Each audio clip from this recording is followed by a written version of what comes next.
Just 24 years into the 21st century, there are already many disturbing and perplexing mysteries that have caught the attention of professional and amateur sleuths. Many of these will be solved with more time and investigation, but for now, they remain strange, unsolved mysteries. Number 10. For several months in 2017, the remains of leopard sharks littered the coast in San Francisco Bay Area. Eventually, scientists were able to figure out this strange mystery, but the how and why still remain unsolved. The strange strandings began in spring of 2017. After years of drought conditions in the area, wet weather had finally reached San Francisco. Around the same time, dozens of sharks started to appear on the shores. The leopard shark is one of the most common species in the area, and they're often spotted along the California coast. The fish grows to between 3 and 5 feet long and are known for attacking humans. The occasional incident of a shark washing ashore wouldn't be anything to cause any alarm. But for more than 3 months, dozens and then hundreds of shark carcasses were spotted. The leopard shark wasn't the only species to be hit by this mysterious phenomenon. Scientists were able to identify bat rays and other types of fish. The high numbers would be alarming enough, but scientists believe that the sharks that came ashore weren't even scratching the surface of the number of casualties. Sharks don't have swim bladders of lungs. This means that unless they're moving, sharks will sink to the bottom of the ocean. When that happens in shallow waters, it'll sometimes lead to the remains coming ashore. But in deep waters, the sharks are never recovered. That means it's impossible to determine the true number of sharks that were impacted by this strange disease, but researchers estimated it was in the thousands. By watching the 6 sharks while they were still alive, researchers noticed something peculiar. The sharks would often swim in circles and appear disoriented before beaching themselves. When scientists examined the remains of the sharks, it's easy to see why. They noticed lesions all around the shark's brain. Something had gotten in there and was eating the brain. A type of fungal pathogen was suspected, but it took specialists to determine exactly what it was that was eating away at the sharks. Samples were sent off to laboratories at the University of California, where they were able to identify the foreign RNA within the shark's cerebrospinal fluid. The foreign RNA belonged to the microorganism M. avidus, which is a relatively common microorganism that can be found floating in the ocean. It's known for causing a parasitic disease in some fish species, and has been found in fisheries in the US, Korea, and Japan. But up until 2017, it had only been identified in bony fish. The parasite seemed to have made the jump over to sharks, but how and why this happened is a mystery. Researchers had a few ideas about why this particular moment might have been when the change happened. The heavy rains meant that the salinity in shallow areas had decreased. This can weaken the immune system of sharks and make them more susceptible to diseases. If sharks got caught behind flood barriers, they may have been unable to get out into saltier water. It's also likely that the rain washed pollutants and other materials from the cities surrounding the San Francisco Bay into the ocean. Scientists warned that it was unlikely that the microorganism would be of any harm to humans swimming in the bay, or eating any of the marine life. But that didn't mean the disaster wasn't significant. Scientists described the leopard shark as like a canary in a coal mine. Due to the high number of sharks, it's easy to spot diseased specimens. Diseased creatures that are less common might be more likely to go unnoticed. There doesn't appear to have been a repeat of the outbreak in wild sharks since 2017, making it even harder for scientists to answer these questions. Number 9. Violent crime in Northampton Township, Philadelphia is almost non-existent. So when someone took the life of a well-liked lawyer in broad daylight in 2009, it shocked the community. Without any clues as to who could be behind the crime, the case was an unsolved mystery. Eric Birnbaum was a civil attorney specializing in personal injury cases, with over 2 decades of experience behind him. He was a hard worker and enthusiastic about his job. At the time that the crime took place, he didn't have any high-profile cases, and nothing about his work suggested anything dramatic might happen. The night before the crime, Eric had worked late with his friend and law partner, Terry Goldberg. Terry tried to get him to come to a bar and restaurant that was part of the same strip mall as the law office. but Eric wanted to get back to his dog. He left at about 8:30 p.m. and apparently went straight home. Eric lived alone with his dog. He had 2 adult daughters and a girlfriend, but none lived with him. He also had an ex-wife, but they still apparently had a good relationship. The following morning, Eric arrived at work at 9 a.m., around the same time as the firm's secretary. The 2 coworkers chatted for a few minutes outside before an unknown man approached. According to the secretary, he walked calmly up to Eric before firing at him. Eric was struck by a single round. The secretary ducked behind a car to try to protect herself, but the criminal seemed uninterested in her. He left the scene in an old-looking minivan. Unfortunately, the secretary didn't get a good look at the man and could only describe him as a white male wearing a knit cap and sunglasses. Eric passed away in the hospital hours later. Nobody could come up with any reason why anyone would want to hurt him. Nothing in Eric's personal life indicated that he was in any danger. The police checked in on his close friends, family, and work colleagues, but there was no evidence that any of them had been involved, and none had anything against Eric. As a lawyer, there was always the possibility that a disgruntled client or defendant might have wanted to get revenge. None of the cases Eric had ever been working on, even at the time, seemed to be the cause of the crime, though. However, he had worked on countless cases in the last 2 decades that he'd been a lawyer. The police considered whether an anniversary of one of these cases could have triggered an unhappy customer to take action years after Eric last spoke to them. Unfortunately, that left them with too many potential suspects, and it would be impossible to narrow those down without further information. The police made appeals on the anniversary of Eric's passing. Ballistics and DNA evidence were collected from the scene of the crime, though it's never been revealed exactly what that evidence is. It's possible that one day this could lead to a match and the breakthrough in the case that the police need. It's more likely that if there is any breakthrough, it'll come from someone coming forward with information. There's a reward for information leading to an arrest in this case. Anybody with information can contact the Citizens Crime Commission of Delaware Valley tip line at 215-546-8477 or Northampton Township Police at 215-322-6111. Number 8. Every year, millions of birds migrate across the Americas from the frigid northern tundra of Canada in the summer to the warmer weather of Central and South America.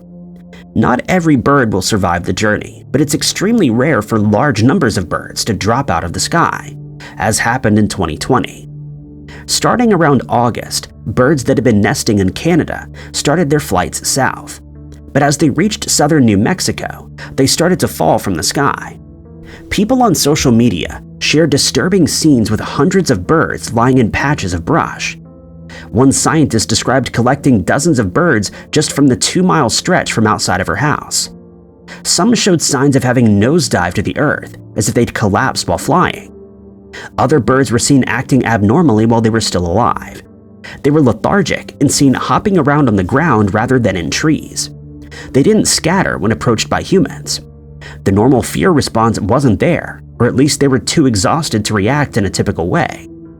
Scientists were able to collect hundreds of specimens. At least 59 different species of birds were impacted by the mysterious event, including flycatchers, swallows, and warblers. One thing they all had in common was that they were all migratory birds. The bird population that lived locally in New Mexico weren't impacted by the unexplained phenomenon. Researchers working with the New Mexico State University and the Los Alamos National Laboratory began to piece together the clues in the mystery. They noticed that all the birds had very little body fat or muscle mass. Most seemed to have either passed away due to starvation or from hypothermia. But that still didn't explain why this had happened. This isn't the first time that large numbers of birds have lost their lives during migrations, but it is very rare. The 2020 event was one of the largest since records began, with tens of thousands or even hundreds of thousands of birds losing their lives across New Mexico. Each time one of these mass casualty events occurred, there was some kind of unusual weather phenomenon going on. Normally, these were cold snaps or something similar. In 2020, 3 weather events were occurring. New Mexico had been undergoing a drought, part of an ongoing 20-year mega drought. That led to river systems like the Rio Grande partially drying up. food sources would be limited, with fewer seeds and small insects for the birds to eat. There had also recently been a local cold snap, which meant temperatures swung from 100 degrees Fahrenheit to freezing. On top of that, the California wildfires were still raging further west. Scientists considered the smoke from the fires might have damaged the lungs of the birds, but it seemed as if the main cause of the event was that the birds were flying without their usual reserves and weren't able to replenish those stores as they went. It's also possible that some birds were detouring further east than they usually would to avoid the smoke, making the already scarce resources spread even thinner. After years of studying the mysterious phenomenon, scientists now think that the event was likely the direct cause of climate change, causing extreme weather events. Thankfully, the creepy event didn't repeat itself in the following years, but scientists are using the 2020 migration to study disaster ecology. They're also looking at the wider impacts of those weather events that might not have been as obvious as thousands of birds falling from the sky. Number 7. In 2004, a shocking crime made headlines across the UK. On the 20th anniversary, the brother of the victim spoke out and appealed for information, the disturbing mystery still unsolved. John Looper was a well-known and wealthy businessman from Leeds. His family were in the tailoring business and owned one of the largest and most successful factories in the area. John followed his father into the family business and made a considerable amount of wealth there. Investments and other work meant that John could afford a home in one of the most exclusive streets in the Leeds area, Sandmore Drive. He was known as a warm-hearted man who would go out of his way to help anybody. He didn't have any known enemies, and it doesn't appear as if any specific business dealings would have led to him being the victim of an attack. At around 11:30 p.m. on February 16, 2004, John left his home to walk the family dog. He didn't get far and was at the end of a neighbor's drive when he was suddenly ambushed by a group of masked men. The men dragged John back to his home, where a disturbing and violent raid took place. John's wife, daughter, and the female au pair that was living with them were all woken up and bound with duct tape. The women were left in an upstairs bedroom, while the robbers kept John with them as they went around the house. The women heard one of the men saying that he was sorry and didn't want to be there, but he didn't seem to put up much of a fight against his accomplices. When the women started to escape from their bonds, the robbers made their escape. They took with them cash that John had taken out for an upcoming business trip, as well as jewelry. Altogether, it would have been worth about £100,000. John's family found him in the morning room on the floor. The thieves had apparently tried to feed him marmalade from the kitchen before abandoning the plan. Emergency services were called at 1:45 a.m., but they could not rescue John. He didn't seem to have too many injuries, and at first, investigators believed he might have passed away due to going into diabetic shock. He had a very weak condition, and the criminals may have fed him marmalade to try to get his blood sugar back up. Eventually, they determined that he'd been asphyxiated. The police believed that John and his family were targeted due to their wealth, rather than any personal grudges against the Looper family specifically. They suggested that the criminals might have been making inquiries about John, and asked anybody to come forward if that sounded familiar to them. In the first decade after John was attacked, a number of tips were called in, and police concluded that the robbers were part of some criminal fraternity. It's likely that they'd been watching John for a while and knew his routine and when to hit. It's also possible they had insider information about what kind of valuables were in the home, and that John had extra cash in the house at the time. One of the items that was stolen was a rare Cartier watch. There were only 4 in the UK at the time, and it would have been recognizable due to its rows of diamonds on either side of the watch face, but it's never been located. John's brother appealed for information on the 20th anniversary of the attack. He believes that the families of the men involved likely know about it, and hopes that they will come forward to finally bring justice. Anyone with information in this case can send tips anonymously to Crime Stoppers at 0800-555-111. Number 6. On December 17, 2000, a mystery that still remains unsolved to this day unfolded on the banks of the River Thames. The partial remains of a woman were pulled out of the river. It took weeks before her name would be discovered. The person who put her there is still unknown over 20 years later. The police described Zoe Parker's life as chaotic. Her family described her as outgoing and optimistic, but possibly a little too trusting. She'd been in and out of institutions all of her life and was believed to be homeless when her life was taken from her. A few months before she vanished, she'd gone to visit her aunt in the hopes of finding somewhere to stay. She'd been kicked out of the hostel where she was living for breaking the rules. Unfortunately, her aunt was on her way to look after a grandchild and couldn't help Zoe at the time. It was the last time any of her family saw her alive. It's believed Zoe had been bouncing between shelters and the homes of friends for a while. She may have also been sleeping rough or finding strangers to spend the night with. Zoe's aunt had suggested she go to see social services about her situation, but Zoe had always struggled to communicate with the organization. She felt as if they didn't listen to her and would get frustrated because of that. It's not known where Zoe was staying after she went to visit her aunt. On December 6th, she was caught on CCTV talking to two unidentified men at a shopping center in Hounslow in West London. Just 11 days later, her body was pulled from the river. The upper half of Zoe's body was found near the Chelsea harbor. At first, the police were unable to identify the victim and put out an appeal with photos of a distinctive tattoo, the jumper she was wearing, and a description of a crooked front tooth. It was estimated that she'd been in the water anywhere between 1 to 3 weeks. A few weeks after Zoe was found, her family contacted the police and were able to identify her due to the tattoo and the crooked tooth. The CCTV was later found, narrowing down the time frame for when the crime could have taken place. The police appealed for the two men seen with Zoe on CCTV to come forward, but the lead never went anywhere. It's possible that they were the last people to see Zoe. She would often meet men in bars and spend the night with them while looking for a place to stay, and this could have happened any time after December 6th. But nobody ever came forward to say that they'd seen Zoe after that time. The police could never determine what caused her passing. There were no wounds on her torso, other than the one that had separated it from her lower half. It was impossible to say whether that had happened while Zoe was still alive or not. Zoe was most often seen in the West London area around Hounslow and Feltham, or in central London, but she had contacts all over the city and in other parts of the country. Years after Zoe lost her life, the police and her family continued to peel for information in the case. We know that Zoe started to use the name Kathy Dennis shortly before her passing, and it's possible that someone with information might have known her by that name instead. Anyone with information on the case should contact the authorities on 101.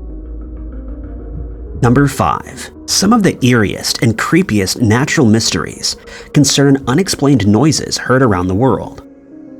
There are many locations where mysterious humming noises have gone without explanation for decades. On a few occasions, the source of those noises are eventually traced back to factories or some other man-made phenomenon, but others are never accounted for. Most of those unexplained noises originate on the surface of the Earth, but in 2023, scientists discovered similar mysterious noises heard high up in the Earth's atmosphere. Starting in 2016, scientists from the Sandia National Laboratories in New Mexico began to send balloons up into the Earth's atmosphere. Balloons have been used to monitor the Earth from a distance since the 1940s. This time, scientists wanted to use advanced audio monitoring technology to gather data about what volcanoes sound like high up in the Earth's atmosphere.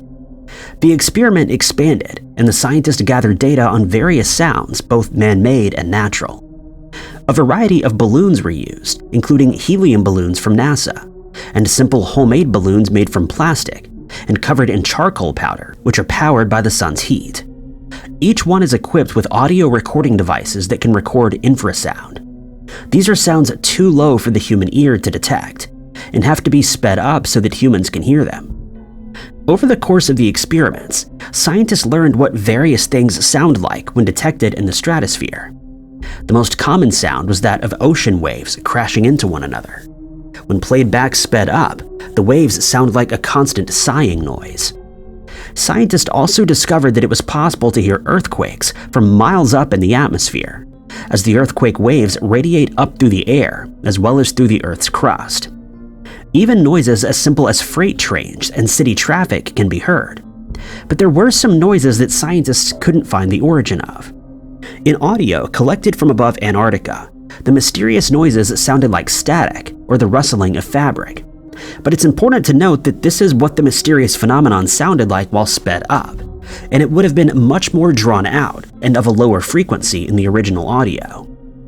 The strange rumbling noise was heard on multiple flights, occurring a few times an hour.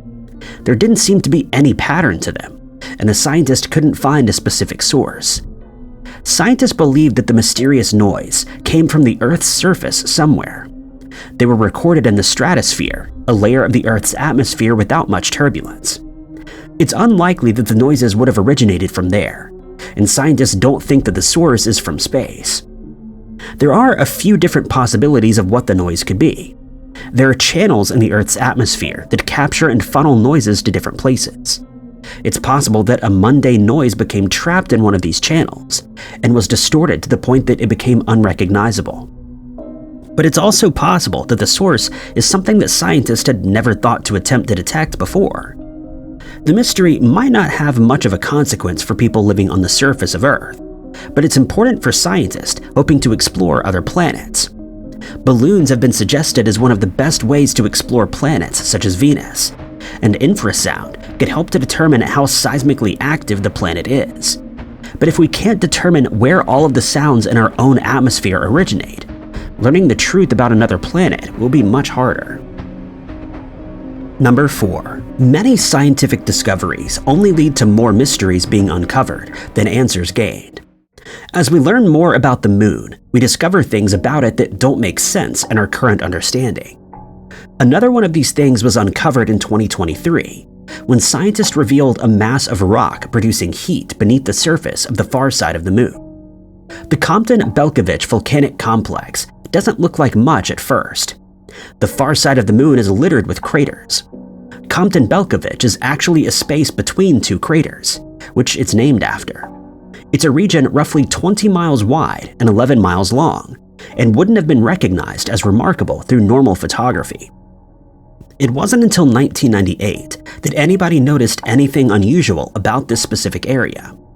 The Lunar Prospector program used equipment to detect gamma rays to analyze the surface of the moon. Most of the far side of the moon displayed no gamma rays, but there appeared to be a hotspot between the Compton and Belkovich craters. Further analysis of the readings suggested that the gamma rays were the result of thorium, a radioactive element that is sometimes found in volcanic rocks. The moon isn't currently volcanically active, but there are obvious signs of volcanic activity in the past. What ancient astronomers thought were seas on the near side of the moon are actually the remains of ancient lava flows, and are mostly basalt rock. But our current understanding of the moon suggests that volcanic activity there doesn't happen like it does on Earth. The moon doesn't have any tectonic plates, the driving force of volcanic activity on Earth. Rather, it's more likely that the lava flows are the result of meteor impacts. But when scientists took a closer look at photographs of the Compton-Belkovich complex, they saw signs that there may once have been a volcanic caldera relatively similar to those on Earth. In 2023, scientists found another piece of the puzzle. Between 2007 and 2014, China's two lunar orbiters gathered data about the moon. One of the tools the orbiters carried measured microwaves being emitted from beneath the surface of the moon. These devices are typically used on satellites that monitor the weather here on Earth, but this was the first time the data had been gathered about the moon. It wasn't until recently that scientists in the US were able to analyze that data that had been gathered, and when they did, they found an unusually warm spot on the far side of the moon. This was roughly minus 10 degrees Fahrenheit, 90 degrees hotter than the rest of the moon. The source of the heat was buried beneath the Compton-Belkovich complex. After analyzing the data, scientists released that the heat was being produced by a batholith. Long ago, magma rose to the surface of the moon, but didn't break through the crust. It cooled and solidified. What made this most perplexing to scientists was that it solidified into granite. Granite may be relatively common on Earth, but it's rare in the wider universe. It typically forms on Earth when the crust of oceanic plates is pushed beneath continental plates. The molten rock that's created has a lot of water within it, which is an important part of the creation of granite. As far as we know, there's no water on the moon, so this granite must have been made some other way. How the granite was formed and the mechanism of the volcanic activity beneath the Compton-Belkovich complex remains unexplained. It's likely we'll gather more questions about the region as we explore it further. Number 3. On October 26, 2015, Lee Anthony returned home from a weekend away to find his wife lying unresponsive on their basement floor. Amanda Anthony had passed away some days earlier, but the details surrounding her passing remain a mystery.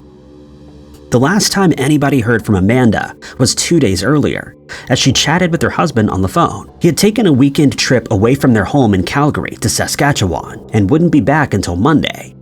The conversation seemed normal, but Amanda abruptly hung up. It wasn't clear to Lee if she'd dropped her phone or if it had run out of battery. He wasn't worried though.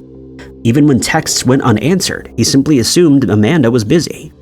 When he returned home, it was immediately clear something was wrong. On the main level of the house, a chair had been knocked over, and there was no sign of Amanda. He found Amanda at the bottom of the basement stairs, lying in a strange position. There were shards of ceramic around her body, and a broken piggy bank was found at the top of the stairs. Lee called emergency services, but it was determined that Amanda had likely passed away sometime on Saturday night. The problem was that the police couldn't determine whether it was an accident or if Amanda had been the victim of foul play. At first glance, it looked like Amanda had simply fallen down the stairs, but the position of her body didn't make sense.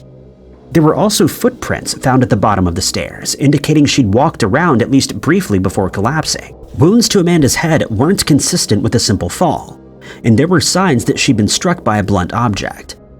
Even though there were signs of potential violence, there was nothing to indicate that anybody else had been in the house. The only footprints found belonged to Amanda, and there were no signs of forced entry anywhere. The police were quickly able to rule out Lee. He had an alibi for the time when Amanda would have been attacked, and there'd been no history of any problems in their relationship. There were no other obvious suspects or any motive for why someone would want to attack Amanda. Nothing had been stolen, and it was unlikely this was a robbery gone wrong. Amanda's passing was officially ruled as an accident, but neither the police nor her family are certain of that ruling. There were simply too many unanswered questions, and the police couldn't rule out foul play.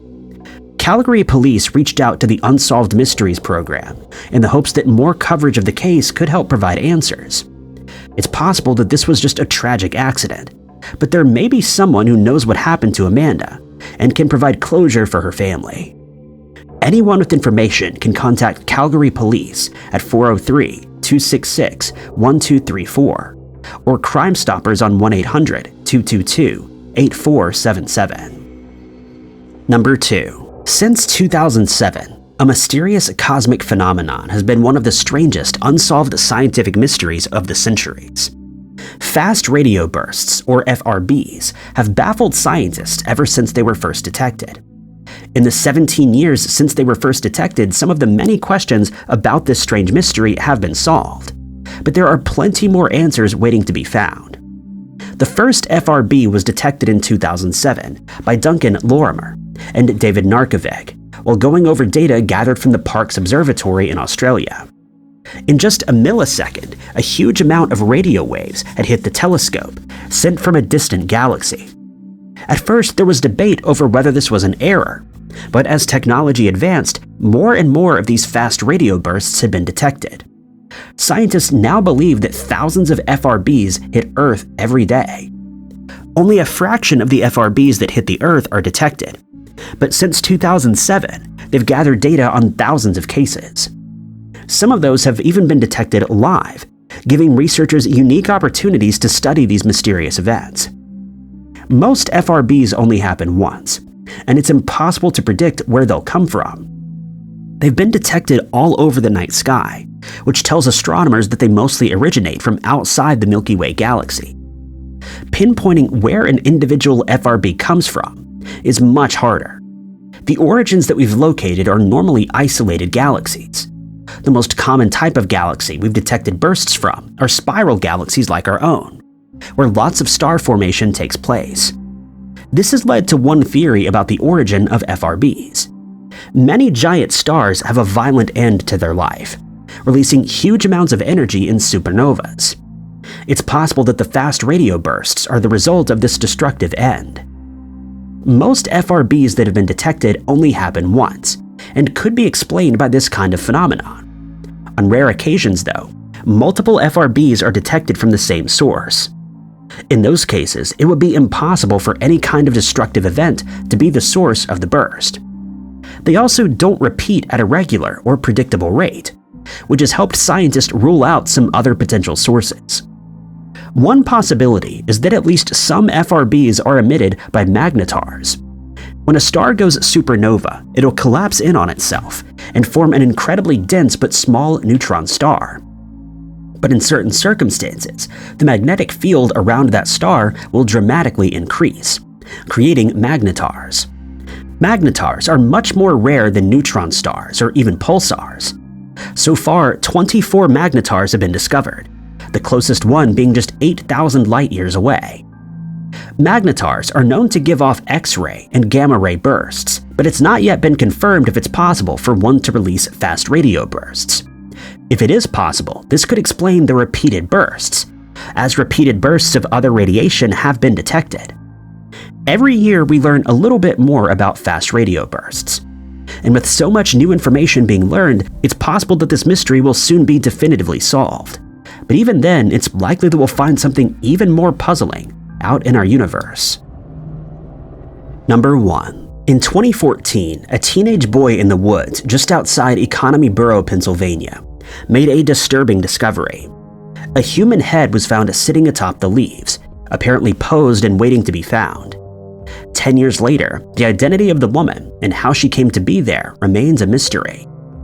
The discovery was made around noon on December 12, 2014, by a boy walking to a deer processing place. When he made the call to the police, they first thought it was a practical joke. It wasn't until they arrived on the scene that they realized that this was a serious case. It was determined that the head couldn't have been there for very long. It wasn't particularly hidden, and was sitting atop leaves that had fallen not long ago. It also didn't seem like wild animals had deposited the head there. It had been embalmed, and some of the cuts made indicated that a professional had removed it from the rest of the body. The police used sniffer dogs to try to locate other body parts in the surrounding area, but only the head was ever found.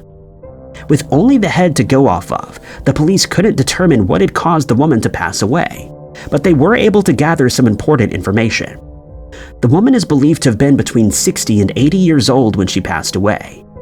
She'd been professionally embalmed, and her head was removed after the embalming process. Strangely, the surface-level cuts in her neck were rough and badly done, but deeper cuts were more professional.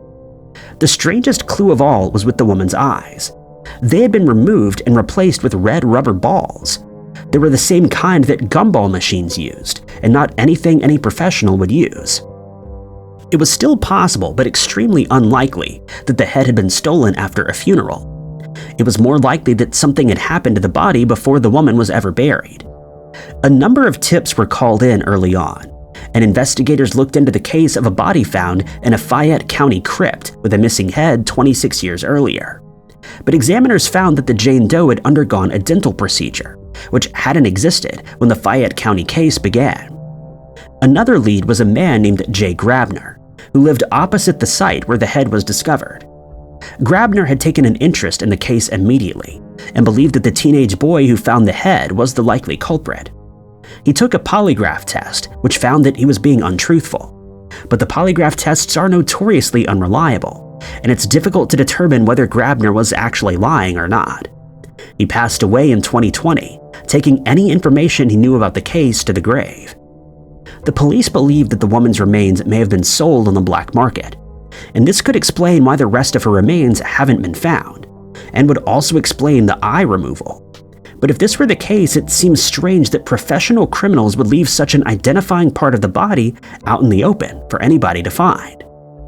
A year after she was first found, the Jane Doe's head was buried at a local cemetery, but the police are still hoping to reunite her with the rest of her remains.